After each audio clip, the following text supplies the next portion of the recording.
Hey guys, welcome back to my channel. मैं मीनाक्षी आप सबका अपने चैनल में स्वागत करती हूँ दोस्तों। और आई होप आप सब स्वस्थ मस्त एंड एनर्जेटिक होंगे, क्योंकि आज है सोमवार का दिन और आज है 22 तारीख।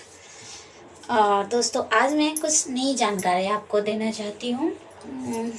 मेरा मानना है आपको पसंद आएगी। और मैंने बताया था एकादशी के बारे में। तो दोस्तों, एकादशी का जिस दिन हम व्रत करते हैं ना, उस दिन हमें ना किसी को ना अनाज दान नहीं करना चाहिए। भिखारी हो, कन्या हो, कोई भी हो, अन्न दान करना ही नहीं चाहिए, खास करके चावल। और दोस्तों पता है, अगर आप दान करना ही चाहते हैं या किसी को कुछ देना खिलाना चाहते हैं, यहाँ तक कि पक्षी वक्षी, कुत्ता पक्षी, गाय, किसी को भी, भिखारी, साधु संत, किसी को भी अन्न का दान नहीं करना चाहिए। इस दिन अन्न दान करने से हमें बहुत पाप लगता है दोस्तों, क्योंकि एकादशी के दिन अन्न छूना भी अपराध होता है जो व्रत करता है उसके लिए।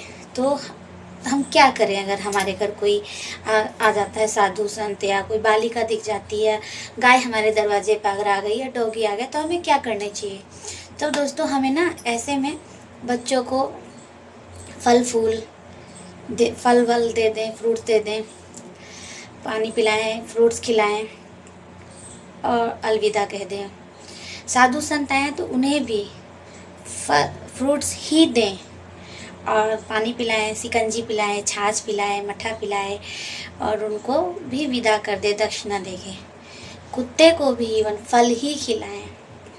और गाय माता को तो रोटी और चावल बिल्कुल ना दे, हो सके तो उन्हें हरा चारा खिलाएं, इससे बहुत पुण्य मिलता है। और ये तो हो गई एकादशी के दिन हमें अन्न नहीं छूना चाहिए, तो हमें क्या करना चाहिए। और उसके बाद एकादशी का पारण हम कैसे करें।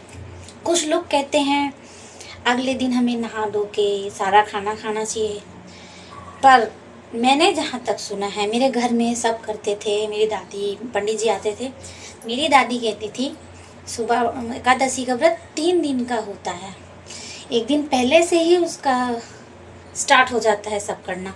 नियम बहुत कठिन होता है ये। और उसके बाद अगले दिन हमने नहा के लड्डू गोपाल जी को मिश्री मेवे का भोग लगाना है, तुलसी दल अर्पित करना है, उसमें रखना है और उन्हें भोग लगाना है, आरती वारती उन्हें नहलाना है, पंचामृत उनको लगाना है। उसके बाद तुलसी जी में जल डालना है, 3 बार आचमन करना है। उसके बाद आप रोटी सब्जी खा सकते हो। बैंगन और सरसों तेल बिल्कुल नहीं खाते, इससे इसे तामसिक भोजन माना गया है एकादशी के लिए।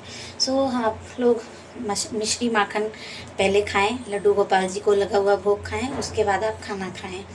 और उसके बाद रही हमारी एकादशी के दिन ऐसे हम कर सकते हैं, उसका पारण भी हम ऐसे कर सकते हैं। और एक ये हो गया एकादशी के बारे में दोस्तों। और आप जीवन में मनुष्य का सबसे बड़ा पाप क्या होता है। पाप तो बहुत लोग करते हैं, लेकिन सबसे बड़ा पाप होता है भ्रूण हत्या। जो गर्भ में पल रहा हो उस बच्चे को मारना सबसे बड़ा पाप होता है। पूछो कैसे, तो मैं अब बताती हूँ। जब अश्वत्थामा ने अपनी शक्तियों से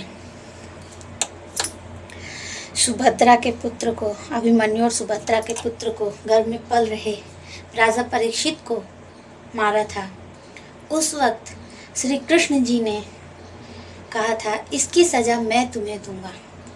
अश्वत्थामा को एक मणि मिली हुई थी, कृष्ण जी उसे छीन लेते हैं और कहते हैं तुमने बहुत बड़ा पाप किया है, गर्भ में पल रहे शिशु को मारा है, तुम इसकी सजा आजीवन भोगोगे। तुमने जन्म तो देख लिया, पर तुम मृत्यु नहीं देख पाओगे। और जो भ्रूण हत्या करता है वो इसकी सजा जीवित तो रहता है, पर वो भोगता ही रहता है। और अंत ही नहीं है इस सज़ा का कि क्या सज़ा उसे मिलेगी। क्योंकि पता है, रामायण महाभारत में कहा गया अश्वत्थामा अभी जीवित हैं, पर कहाँ हैं ये किसी को नहीं पता, क्योंकि उनको कृष्ण जी ने सज़ा दिया था कि तुम मृत्यु तो नहीं देख पाओगे, अपनी आजीवन जीवित रहोगे और कष्ट भोगोगे। और उनकी मणि निकाल ली थी इसलिए वो अश्वत्थामा धरती पर ही हैं, पर कहाँ हैं किसी को कुछ पता नहीं दोस्तों। ये मैंने उसमें पढ़ा था, एक बुक थी मेरे घर में, तो मैंने उसे पढ़ा था, तो मैंने कहा आप लोगों से साझा करूं। इसलिए अगर आप नहीं चाहते एक दो से ज़्यादा बच्चे हों तो आप अपने डॉक्टर से कंसल्ट कीजिए, पर ऐसा पाप कभी ना कीजिए। और अनजाने में भी किसी के घर अगर हो रहा हो तो उसको भी आप भी बताइए कि डॉक्टर से कंसल्ट कीजिए, ताकि आप लोग बचे रहें ऐसा पाप करने से। और इस पाप की सज़ा बहुत बड़ी होती है, अश्वत्थामा जी भोग रहे हैं। भ्रूण हत्या बहुत बड़ा पाप होता है, क्योंकि अजन्मा बच्चा मार दिया यार। लेकिन राजा परीक्षित जी जिंदा हुए थे, उन्हें कृष्ण जी ने जीवन दान दिया था, और राजा परीक्षित राजा बने, और उसके बाद उन्होंने ही तो कलयुग को अपने सर पे बिठा के ले आए थे, कलयुग को हमारे यहाँ पे। तो आज कलयुग आ गया है। राजा परीक्षित अगर नहीं जीवित होते तो कलयुग नहीं आता। राजा परीक्षित ही कलयुग को लेकर आए थे। न राजा परीक्षित कलयुग को लाते, न मैं हुई होती, न यूट्यूब होता, ना इतनी सारी सोशल मीडिया होती, ना हम लोग ऐसी बातें बता रहे होते। आपको गॉसिप है ये सब। और अगर अच्छी लगी हो तो लाइक शेयर कमेंट जरूर कीजिए। और हाँ दोस्तों, एक और बात, जब भी कभी कुत्ता रात को रोए ना, उसे मारना नहीं यार प्लीज़। उसे बिस्किट रोटी या पापे खिला दो, देखना वो भूख से रोता है, वो किसी को देख के नहीं रोता है, उसे भूख लगी होती है। हम इंसान हैं, हमें तो भगवान ने हाथ पैर दे रखा है, कमाने का जरिया है, वो कहाँ जाए कमाने। ये जो रोड पे कुत्ते घूमते हैं, ये कहाँ जाए कमाने। तो इस पर मैं आपको एक स्टोरी सुनाती हूँ।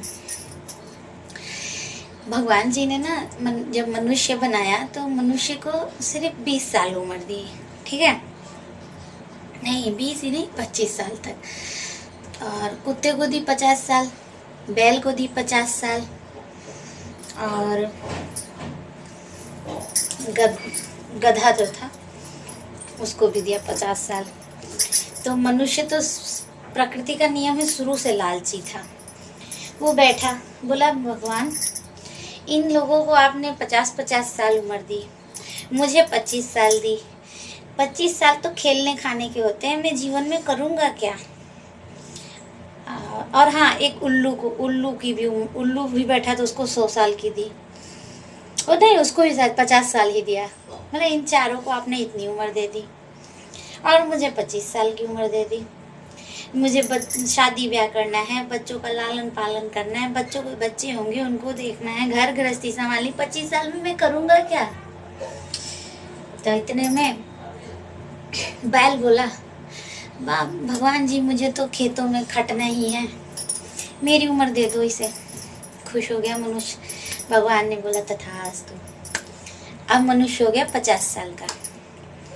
उसके बाद बैल की बात सुन के कुत्ता भी बोला, मैं भी क्या करूँगा भगवान जी, 50 साल जी के दुआरे दुआरे भटकूंगा, इधर रोटी मांगूंगा, उधर कोई डंडा मारेगा, कोई पैर तोड़ देगा, कोई ढेला बहाएगा, बहुत है 25 साल ही। भगवान जी से मनुष्य बोला, भगवान जी मुझे दे दो ना प्लीज़, लालची प्रकृति का। भगवान जी ने बोला तथास्तु। अब मनुष्य हो गया 75 साल का। उसके बाद गधा भी बैठा था, बोला मुझे तो बोझा ही ढोना है मालिक, कहीं चैन नहीं है, क्या करूँगा 50 साल की अवस्था में बोझा ढोने का, मैं रह ही नहीं पाऊँगा बोझा ढोने लायक।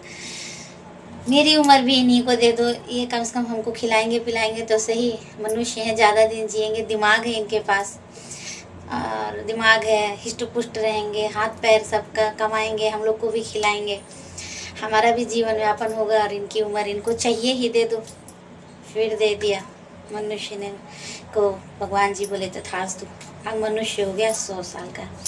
उल्लू बैठ के बहुत देर से सबको देख रहा था, वो भी बोला, भगवान जी मुझे क्या करना है, दिन भर तो सोऊंगा, रात को मैं जागूंगा, टुकुर टुकुर इधर उधर देखूंगा, मुझे भी क्या काम है, मेरे तो कोई काम ही नहीं है उम्र का, मुझे तो सोना जगना है खाली, मैं तो किसी काम का नहीं हूँ, क्या करूँगा धरती पे बोझ बन के, मेरी भी उम्र इसे ही दे दो। फिर मनुष्य को भगवान ने दे दिया। तथास्तु मनुष्य हो गया 125 साल का। सुनो अब, 25 साल तक युवक खूब घूमता खाता इठलाता है, क्योंकि वो उसकी भगवान की दी हुई उम्र है। भगवान जो देते हैं वो सब सोच समझ के देते हैं। उसके बाद 25 साल का 50 साल वो खटता है बैल की तरह, रुपया जोड़ता है परिवार के लिए, बच्चों के लिए, बीवी के लिए, घर बनाना है, मकान खरीदना है, गाड़ी खरीदनी है, शादी ब्याह करना है, बच्चे की फीस, बच्चे को हाई स्टेटस दिलाना है, बच्चे को अब्रॉड भेजना है हाई स्टडी के लिए, ठीक है। फिर आती है किसकी उम्र? कुत्ते की। उसके बाद वो मनुष्य 75 का हो जाता है। 75 में आपने देखा होगा गांव में जो मतलब थोड़े बूढ़े हो जाते हैं, उनकी कोई नहीं सुनता है, वो सिर्फ भौंकते हैं घर में, पक पक पक पक पक पक पक पक। ना बेटा सुनता है, ना नाती सुनता है, ना बहू सुनती है, ना बेटी दामाद, कोई नहीं सुनता है। कोने में बैठे रहो, 2 रोटी खाओ, मत बोलते रहते हैं, सुन आता है ना जाता है, उम्र हो गई है, फालतू बोलते हैं, ऐसा सुनने को मिलता है। ये सब दान में दी हुई उम्र है, इसलिए ऐसा। उसके बाद भी किसी किसी मनुष्य को आप देखते हो इस अवस्था में भी वो ठेला डो रहा होता है, रिक्शा चला रहा होता है, सब्जी बेच रहा होता है, कैसे न कैसे कठिनाइयों से अपना जीवन यापन कर रहा होता है वो बंदा, क्योंकि ये उम्र मिली हुई है गधे की। कहाँ जाए, खटता है, खाता है, खटता है, कमाता है, रोज गड्ढा खोदता है, रोज पानी पीता है बेचारा। उसके बाद अवस्था आ जाती है उल्लू वाली उम्र की।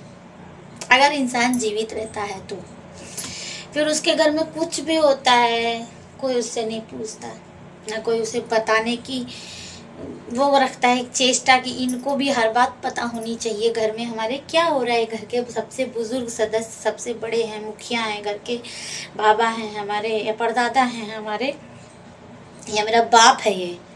ना बहू बताती है, ना बीवी भी कोई मतलब नहीं रखती, वो बच्चों में बिजी हो जाती है, उसमें भी ऐसे ऐसे करती है, बड़ा छोटा मझला मझला, बड़ा छोटा, बेटी दामाद, ये सब करने लगती है।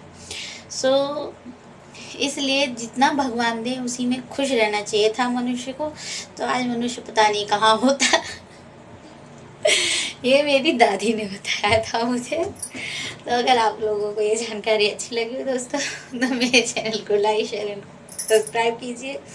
कमेंट में ज़रूर बताइए मेरी कहानी कैसी लगी आपको। मिलते हैं कल। बहुत सोचना पड़ता है यार ये कहानियाँ सुनाने के लिए आप लोगों को, ये तो मैं पूरा सोचती हूँ आज क्या बताऊँगी, आज किस टॉपिक पे वीडियो बनाऊँगी, मेरा दिमाग भी चलने लगता है। फिर इधर उधर किताबों में मूड मारती हूँ, फिर थोड़ा बुक्स को देखती हूँ, थोड़ा मोबाइल में भी देखती हूँ। झूठ नहीं बोलूँगी, मैं क्यों झूठ बोलूँ, इतना ज्ञानी थोड़ी हूँ, मैं भी आप लोगों की तरह ही हूँ। पर कुछ बातें मेरी दादी ने मुझे बता रखी, इसलिए जॉइंट फैमिली में शादी करने का बहुत बड़ा फ़ायदा मुझे हुआ है।